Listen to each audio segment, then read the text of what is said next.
Maka kembali lagi bersama kami di Liga Finansial. Kali ini kita akan membahas tentang saham AMMN atau Aman Mineral International Tbk. Nah, di sini ada disebutkan untuk direktur utamanya ada Alexander Ramli, kemudian direktur yaitu Arif Widiawan Sidato. Untuk alamat kantor mereka ada di Menara Karya lantai 6 Jalan Harasuna Said di Jakarta ya. Kita lihat untuk laporan keuangan kali ini laporan keuangan yang kuartal ke-3 2024. Perusahaan ini dia kalau tidak salah hanya punya satu tambang ya, tambang batu hijau, cuma nggak tahu juga atau ada tambang lainnya, nanti kita lihat. Untuk kali ini laporan keuangannya itu nilai itu dia ribuan, tapi bentuk itu US dollar, jadi nanti dikait saja dengan 1.000 dolar ya. Nah, harga saat ini untuk dolar ini 15 ribuan hingga 16 ribuan, sudah mau mendekati 16 ribu sih. Persediaan kita lihat dari 153 miliaran sekarang menjadi 153 jutaan dolar sekarang menjadi 367 jutaan dolar. Berarti dia meningkat kurang lebih 200-an juta dolar ya. Ini cukup bagus. Kemudian peningkatan asetnya itu dia pun meningkat dari 9 miliar dolar sekarang menjadi 10 miliaran dolar. Nah, dari 9 miliaran sekarang menjadi 10 miliaran dolar. Ini merupakan angka yang luar biasa ya, kalau kita lihat. Memang perusahaan tambang yang satu ini dia itu cukup besar ya kalau kita lihat.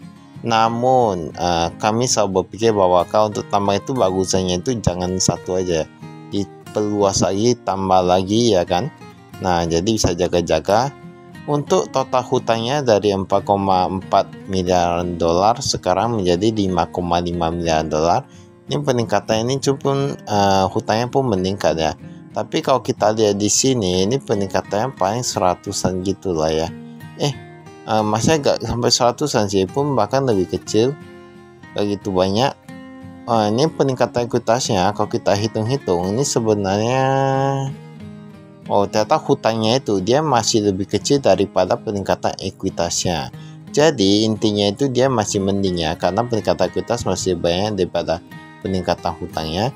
Kemudian penjualan kita lihat tapi 900-an juga ya, peningkatan juga untuk yang ekuitasnya. Penjualan meningkat. Ini sebenarnya kalau kita lihat ini penjualannya ini cukup bagus kan, dia meningkat cukup drastis. Jadi ini beban-bebannya kayak gitu apa?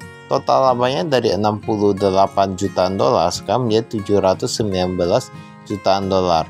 Jadi dia meningkat sekitar ratusan dolar. Bahkan ya, kalau mau kita bilang ya, ini sekitar 600-an juta dolar. Ini merupakan angka yang luar biasa ya menurut kami ya. Karena ini pertumbuhannya cukup pesat. Tetapi jika kita lihat dari harga sahamnya, ini tampaknya belum mengalami kenaikan yang signifikan ya. Memang kalau kita lihat dulu yang kepala pemasok pun meningkat. Nah, ini kepemilikannya. Memang kalau kita lihat harga sahamnya itu dari pas IPO 2023 kalau tidak salah, itu sudah meningkat kurang lebih 7 kali lipat. Nah, kurang lebih sudah beberapa kali lipat ya. Tapi dari yang tertinggi gitu.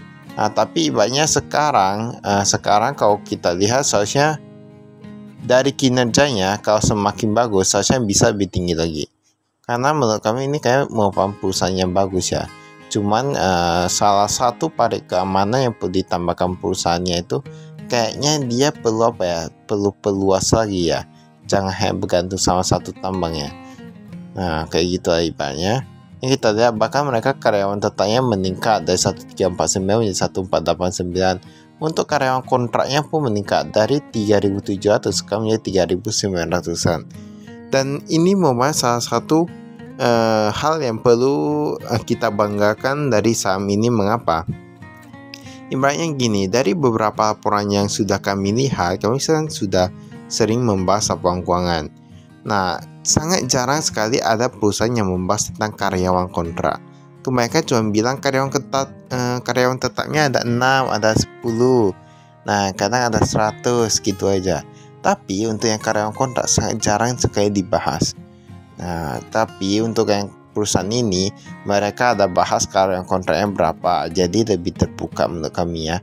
Ini menurut kami lebih terbuka, satu poin yang cukup bagus. Ini kasnya kita lihat.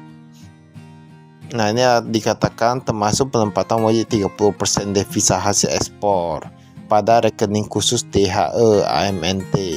Nah, itu tahu-tahu sendiri ya, berarti mereka dari hasil ekspor itu. Memang kalau kita bilang katanya kalau kita jadi pengekspor itu banyak cuannya ini itu. Tetapi kita perlu lihat juga kesusahannya itu gimana. Dan banyak sekali aturan-aturan yang perlu kita penuhi, belum lagi sertifikasinya, belum lagi ini itunya, belum lagi pembayarannya, ini itu, apakah pihak yang bisa dipercaya. Jadi banyak sekali hal yang perlu dipertimbangkan ya.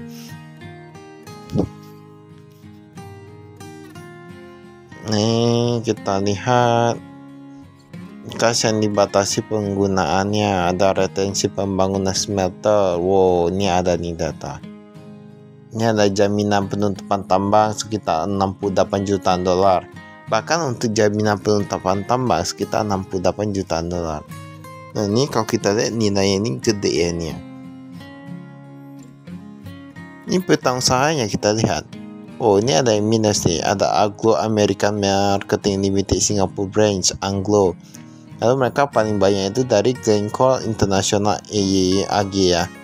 Kita lihat di sini ada dikatakan angka negatif menunjukkan harga logam yang lebih rendah daripada tanggal pelunasan akhir dan dapat dikembalikan ke pelanggan. Ada yang ketiga. Jadi kalau kita lihat sebenarnya piutang usaha itu kan berarti orang utang kepada kita. Jadi perusahaan-perusahaan yang di sini yang didaftar ini dia ada utang kepada saham AMMN. Perusahaan AMMN ini sebesar jumlahnya itu kayak gitulah yang tertulis ya. Tetapi kan seharusnya angkanya itu positif. Lalu mengapa ada yang buka kurung? Buka kurung itu artinya negatif ya. Nah, artinya negatif. Yang buka kurung itu artinya kemungkinan besar kalau menurut kami ya, itu ketika mereka jual logamnya, maksudnya jual produknya lah ya kepada apa ini yang di luar negeri ini, kepada maksudnya sama ini jual produknya ke luar negeri.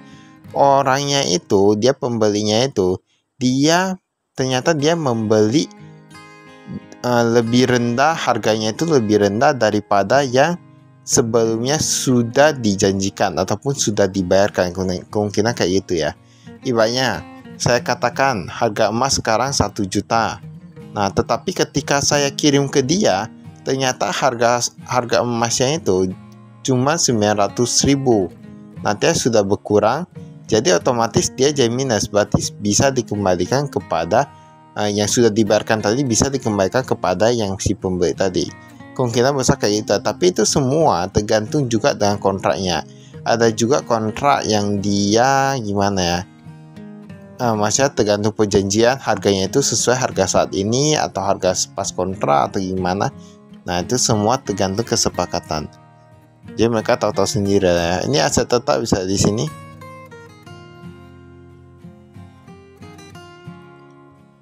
Makanya kalau kita bilang ekspor ini punya beberapa cara perdagangan. Belum lagi kita lihat yang cara pembayaran, ada pajaknya, ada asuransinya. Pokoknya banyak ini semua, kompleks sekali banyak. Makanya perlu belajar lebih banyak. Jadi bisa lebih pintar gitu ya. Bisa lebih kaya, semakin pintar semakin kaya.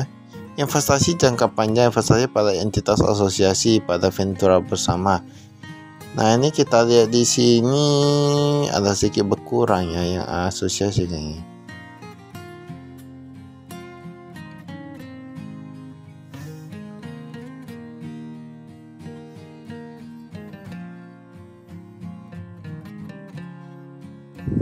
Pinjaman bank jangka pendek. Tapi memang pinjamannya ini cukup banyak loh. Nah, kita akui memang pinjamannya cukup banyak. Tapi kalau misalnya kinerjanya masih lebih bagus, masih oke ya.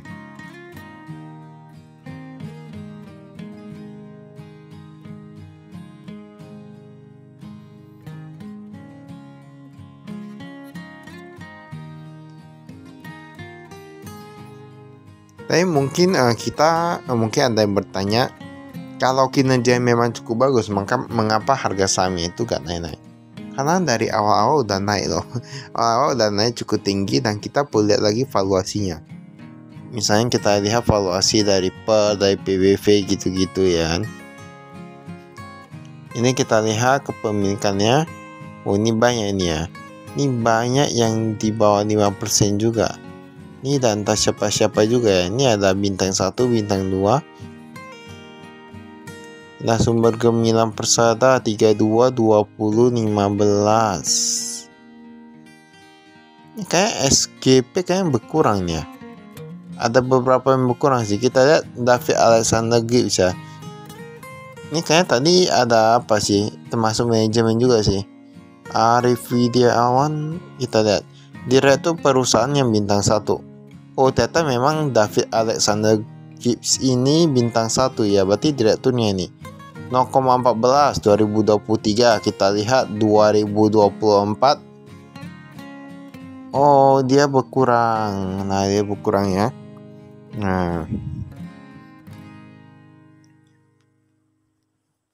tapi sebenarnya cukup wajar sih. Memang ada beberapa perusahaan kalau dia sebelum IPO atau sesudah IPO itu ada juga yang berkurang.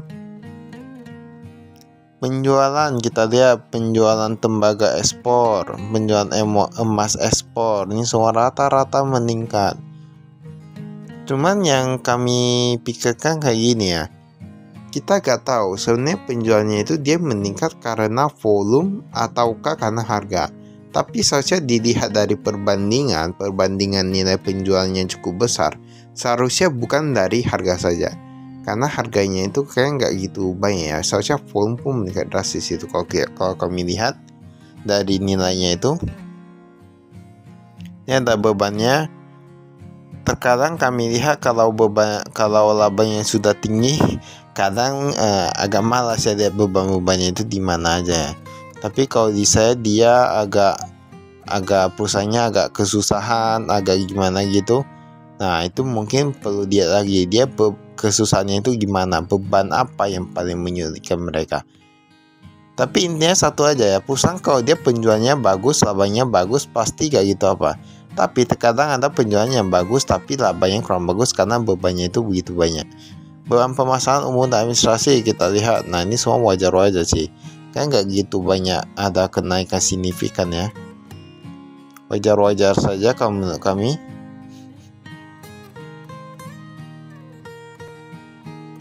Oke, kita lihat perjanjian penting. Nah, ini banyak nih perjanjian penting. Baiklah, itu saya kami sekian dan terima kasih. Saya investasi.